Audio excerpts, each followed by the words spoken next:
వివాదాలను కూడా ఇవన్నీ పరిష్కరించే ప్రయత్నంలో ప్రభుత్వం ముందుకు పోతాం. రైట్ రైట్ కాంబోజ్ వెంకటేశ్వర్లు గారు, నా ఆడియో క్లియర్గా ఉందా మీకు? వెంకటేశ్వర్లు గారు, మీరేమంటారు? ఎందుకు ఇంత కన్ఫ్యూజన్ అనుకుంటున్నారు? ఏం జరుగుతుంది ఈ మొత్తం వ్యవహారంలో? ఎక్కడ లోపం ఉంది అంటే ఏం చెప్తారా? అంటే లోపం అంటే ఇప్పుడు భారతదేశాన్ని ఏలింది కాంగ్రెస్ పార్టీయే. ఎందుకు వెనుకబడ్డారు అనేది కాంగ్రెస్ పార్టీ చెప్పాలి. ఎందుకంటే 66 సంవత్సరాలు వాళ్ళే పరిపాలించారు. సరే, ఎలక్షన్లో గెలవడం కోసం కామారెడ్డి డిక్లరేషన్ తీసుకొచ్చిన తర్వాత వాళ్ళు చేసిన ప్రాసెస్ లోనే కొంచెం మిస్టేక్స్ వెళ్తున్నారు. ఎందుకంటే కామారెడ్డి డిక్లరేషన్ లో బీసీలకు బ్యాక్లాగ్ పోస్టులు అన్నారు, సంవత్సరానికి 20,000 కోట్లు అన్నారు, 5 సంవత్సరాలు 1,00,000 కోట్లు అన్నారు. తర్వాత బీసీ భవనాలు అని చెప్పారు, జయశంకర్ భవనాలు అన్నారు. దాంట్లో అటర్లీ ఫెయిల్ అయ్యారు. తర్వాత ప్రాసెస్ ప్రకారం వెళ్లకుండా ఇప్పుడు ఒక తమిళనాడుకు అఖిలపక్షం పంపించేసేసి తమిళనాడులో కూడా 69% లో ఓన్లీ విద్యా ఉద్యోగాల మీదనే ఉంది. రాజకీయానికి సంబంధించిందంటే తమిళనాడులో రాజకీయ హక్కులు గాని రాజకీయంగా సీట్లు గాని తమిళనాడులో లేవు. అక్కడ 69% అంటే ఉద్యోగాలనే ఉన్నాయి. ఇంకొకటి ఏంటంటే కామారెడ్డి డిక్లరేషన్ కాంగ్రెస్ పార్టీ ఇస్తే వాళ్ళు బిల్లు పెడితే అన్ని పార్టీలు ఏకాభిప్రాయంతో మనం అసెంబ్లీ నుంచి గవర్నర్ నుంచి అక్కడ పంపిన తర్వాత దాంట్లో తప్పులు ఉన్నాయి, వాపసు పంపారు. అది లేట్ అవుతుందని కామారెడ్డి డిక్లరేషన్ లో కాంగ్రెస్ పార్టీ మళ్ళీ ఆర్డినెన్స్ తీసుకొచ్చింది. అది గవర్నర్ గారి దగ్గర పెండింగ్ లో ఉంది. సరే, పెండింగ్ లో ఉన్నప్పుడు వీళ్ళు చేయాల్సిన ప్రాసెస్ ఏంటి? మళ్ళీ ఒక బీసీ అఖిలపక్షాన్ని ప్రధానమంత్రి అపాయింట్మెంట్ కోరడము, లేదా ఇప్పటికి వాళ్ళకి 99 మంది ఎంపీలు రాష్ట్రంలో పార్లమెంట్ లో ఉన్నారు. వాళ్ళతో పార్లమెంట్ లో ఒకరోజు కూడా మాట్లాడిపోయలేదు, కనీసం ఆ ప్రయత్నం కూడా చేయలేదు.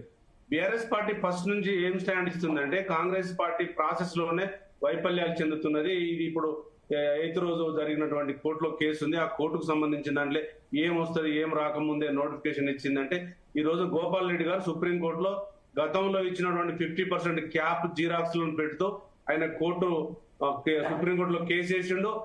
ప్రతివాదులుగా గవర్నమెంట్ ఎలక్షన్ కమిషన్ వేసిండు. అది మండే రోజు సుప్రీంకోర్టులో దర్యాప్తు జరుగుతుంది.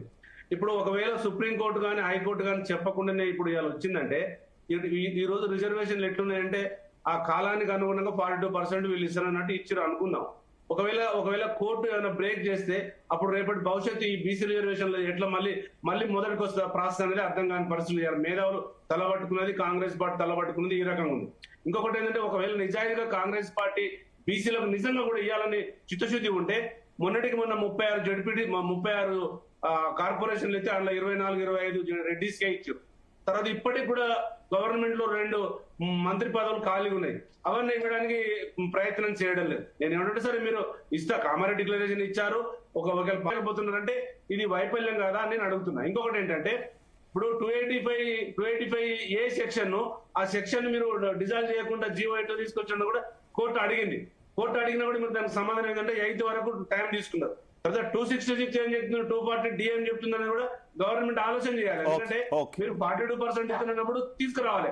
అది ఏలా తీసుకొస్తారో ఏందనేది కాంగ్రెస్ చేతిలో ఉంది. ఇప్పుడు అట్టర్లీ అయితే 22 నెలల కాంగ్రెస్ గవర్నమెంట్ 42% ఇంత కామారెడ్డి డిక్లరేషన్ లో నిజంగా వైఫల్యం చెందినట్టు కనబడుతుంది. ఎందుకు వైఫల్యం చెందిందంటే ఎలా ఇప్పుడు 42% రిజర్వేషన్లు తీసుకొచ్చి జీవో ఇచ్చు. ఆ జీవోలో 42% సంచార జాతుల వాటా, ఎంబీసీల వాటా, ఉత్పత్తి జాతుల వాటా, సేవా కులాల వాటా ఏమన్నా ఉందా?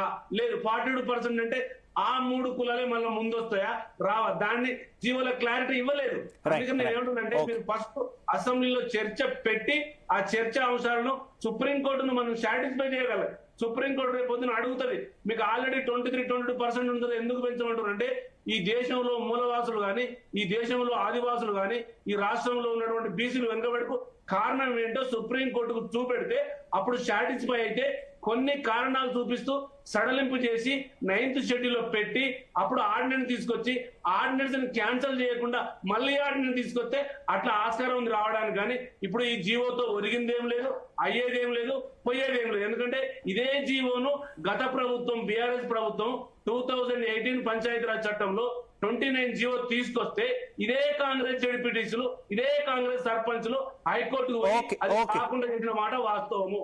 అది ప్రజలు గ్రహిస్తున్నారు. నేను ఏమంటున్నానంటే ఇవాళ అన్ని పార్టీల వాళ్ళు 42% కావాలని అడుగుతున్నారు. అడిగినప్పుడు మీ ప్రయత్న ధర్మంలో లోపం ఉన్నదనేది బీఆర్ఎస్ పార్టీ ఫస్ట్ నుంచి వెలిగెత్తి చెప్తాను. ఇంకొకటి వెంకటేశ్వర్లు గారు, రైట్.